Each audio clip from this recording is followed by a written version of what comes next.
राष्ट्रवादी शरद पवार पक्षाचे नेते राजेश टोपे यांनी सरकारवरती सडकून टीका केली आहे।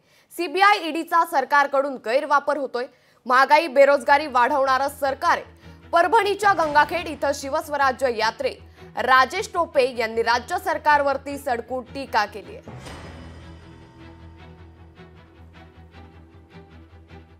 या राज्याला अगदी 2 वाक्यात सांगायचं म्हणलं तर सुप्रियाताईंनी फार चांगल्या पद्धतीने सांगितलं की आईस म्हणजे इन्कम टॅक्स, सीबीआय आणि ईडीचा गैरवापर करून राज्याच्या अनेक नेत्यांना नामोहरम करण्याचं काम केलं।